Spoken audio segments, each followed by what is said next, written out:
Hey, mama, if you're running on coffee, feeling foggy, exhausted, and already overwhelmed before the day even starts, you're not alone. So many moms are doing all the right things for their health and still feel tired, frustrated, and confused by all the noise out there. Hi, I'm Jerusha, holistic wellness coach, wife, and mom, and I've been there. I spent years in survival mode, relying on caffeine and willpower, wondering what was wrong with my body. Until God showed me something that changed everything. A woman's body isn't broken, it's beautifully designed to thrive. This is where we ditch the world's way of health, cut through the noise, and bust the myths that have kept women stuck and exhausted.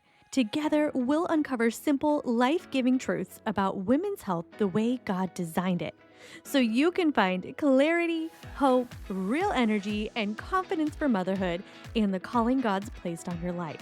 If you're ready to rise into the health you were created for, you're in the right place. It all starts right now. Have you ever had that experience where something in your body just feels off? You're tired more than you should be, your brain feels foggy, your weight feels harder to manage than it used to, and yet when you go to the doctor, everything looks normal. Your labs are fine, your blood sugar is fine, nothing jumps out as a clear problem. So you're left thinking, maybe this is just normal. Maybe this is just what happens after kids. Maybe this is just my metabolism now. But sometimes what's really happening is that we're stuck in what I like to call the pit in the middle. That place where something is going on in the body, but it's not severe enough to trigger a diagnosis. And for many women, that place in the middle often involves a hormone we rarely talk about unless someone has diabetes: insulin. Today, we're talking about weight loss enemy number two, insulin.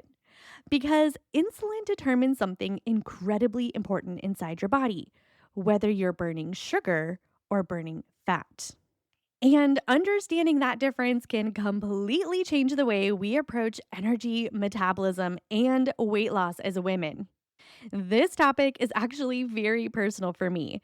Diabetes runs in my family. So, when I was younger, doctors occasionally tested my blood sugar just to keep an eye on things. And every time the results came back, everything looked normal, which was encouraging in one sense, but confusing in another. Because even though my labs looked fine, I was still dealing with things like fatigue, brain fog, weight struggles, and hormone issues. And at one point during pregnancy, I was even diagnosed with gestational diabetes. But then I didn't even present most of the typical symptoms. I remember feeling so confused about what was actually happening inside my body. Years later, as I began studying women's health more deeply, something finally clicked. I realized I had been living in that pit in the middle, not diabetic, but also not metabolically healthy. What I was actually dealing with was chronically elevated insulin.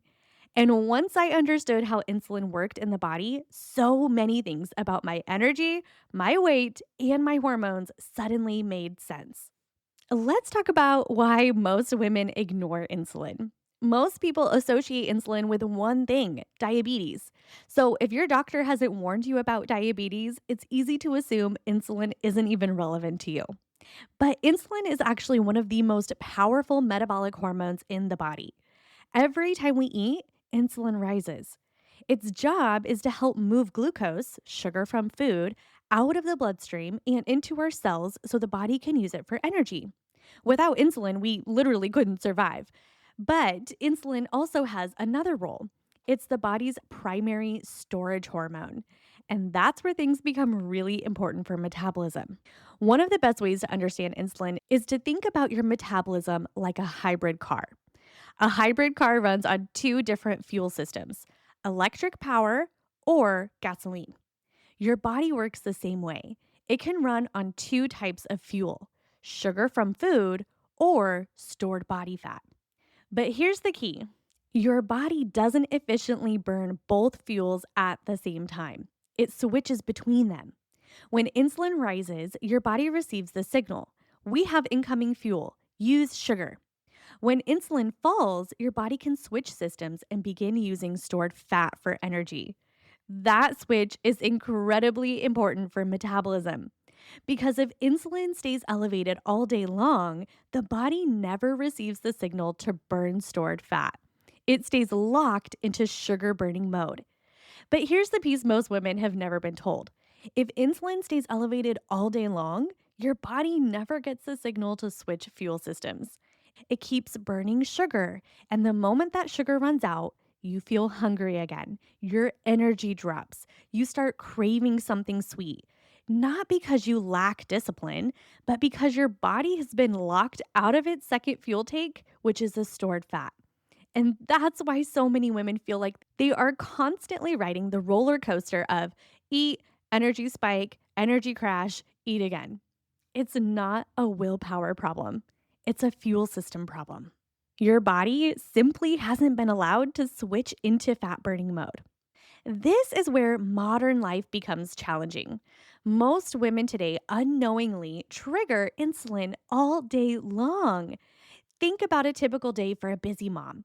Coffee with sugar first thing in the morning, maybe toast or cereal for breakfast, a snack mid morning, lunch, which maybe consisted of your kids' leftovers, another snack to survive the afternoon slump, maybe even something sweet because you're feeling stressed and exhausted at this point, too, and then dinner.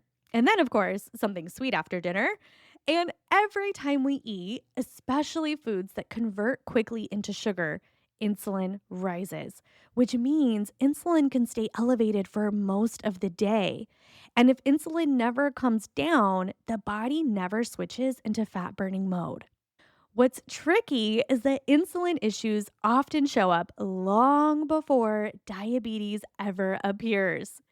Some of the most common symptoms moms experience include feeling hungry all the time, strong cravings for carbs or sugar, energy crashes in the afternoon, brain fog, feeling shaky or irritable if meals are delayed, difficulty losing weight even when eating less, and stubborn belly fat. These symptoms are often signs of blood sugar swings driven by insulin. And many women experience them daily without realizing what's happening metabolically. Insulin also interacts with other hormones in the body. When insulin stays elevated long term, it can disrupt several important systems, including fat metabolism, thyroid function, and reproductive hormones like estrogen and progesterone, especially estrogen, because estrogen and insulin can't be elevated at the same time. One's going to be high and the other's going to be low. This is one reason insulin resistance is strongly connected to conditions like PCOS and other hormone imbalances. For many women, this creates a frustrating cycle where energy drops, cravings increase, weight loss feels impossible, not because they lack discipline, but because their metabolism is stuck in the wrong fuel system. The good news is you can do something about it. The goal is not to eliminate insulin because insulin is essential. The goal is to allow insulin to rise and fall naturally, the way the body was designed. When insulin rises after meals and then has time to come back down, something powerful happens. Your body regains metabolic flexibility. It can switch between fuels: sugar when food is available, fat when it needs to access stored energy. And that flexibility is what allows energy to stabilize and weight loss to happen more naturally. Now, the encouraging part of this conversation is that improving insulin patterns doesn't require perfection. You don't need to eliminate every carbohydrate or swear off sweets forever. But there are some really simple boundaries that can make a dramatic difference in how insulin behaves in the body. One of the biggest places to start is sugar. Now, let's be honest for a moment. As moms, completely cutting out sugar is probably unrealistic for most of us. Birthdays happen, holidays happen, sometimes you just want a treat. But instead of trying to eliminate sugar entirely, it's often more helpful to simply give sugar healthy boundaries. One of my personal rules that I live by is this: never break a fast with sugar. That means no sugar in your coffee first thing in the morning, no sugary breakfasts. Whether you're eating breakfast or fasting until lunch, the first thing you put in your body programs your metabolic mode for the rest of the day. Think about it. If you put sugar in your body first thing in the morning, what's going to happen? Your body's instantly going to send out insulin to respond to that sugar, to respond to the glucose spike. The spike has already happened. Insulin has already been activated. It's in your system now. If you start your day with sugar, insulin spikes immediately and your body stays in sugar burning mode. A second helpful boundary is this. And it takes the first boundary a little bit further, and that is try not to start or end your fast with sugar. That means avoiding sugary foods late at night as well. And when you think about it, the standard American diet often does the exact opposite of this: sugar for breakfast and late night snacks before bed, which keeps insulin elevated from the moment we wake up until the moment we fall asleep. So that might leave you wondering, can I eat sweets at all? Yes, but the timing matters. One of the best ways to enjoy sweets while minimizing the insulin impact is to eat dessert after a balanced meal, ideally earlier in the day. For example, if you eat a nutrient dense lunch with protein, fiber, and healthy fats, and then you follow it with a dessert within about an hour, the glucose spike will be dramatically lower than if you had eaten that same dessert by itself. Another powerful strategy is something surprisingly simple, and that's start your meal with vegetables. Eating a side salad or vegetables at the beginning of a meal slows how quickly glucose enters the bloodstream and significantly reduces the insulin spike that follows.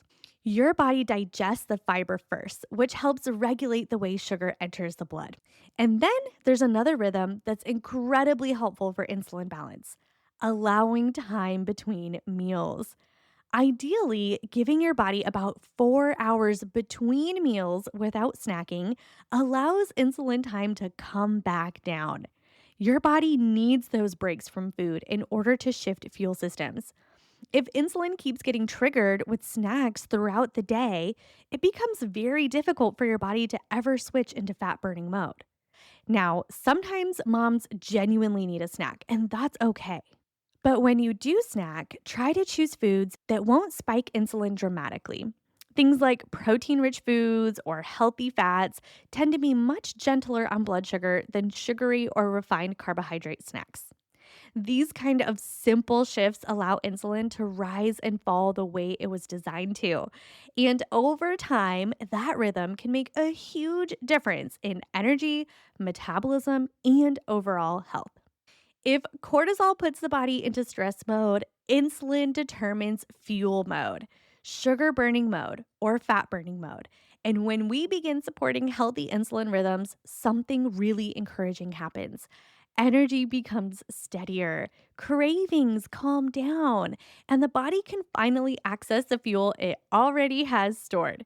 Not by working harder to force our bodies to do what we want it to do, but by working with the way our bodies were beautifully designed to function.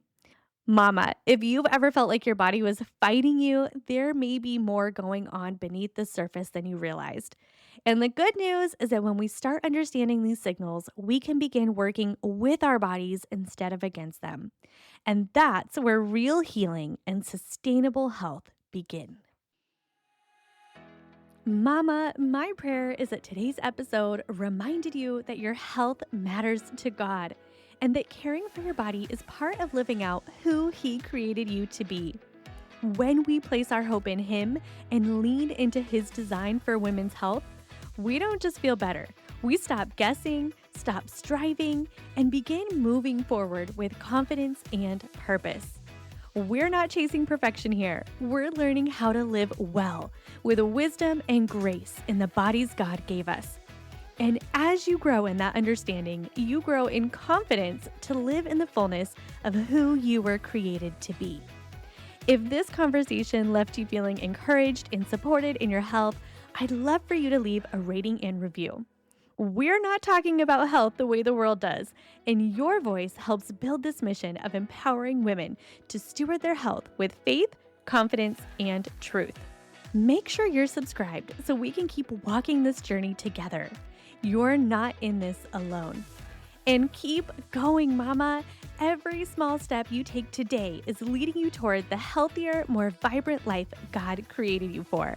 I'm cheering you on.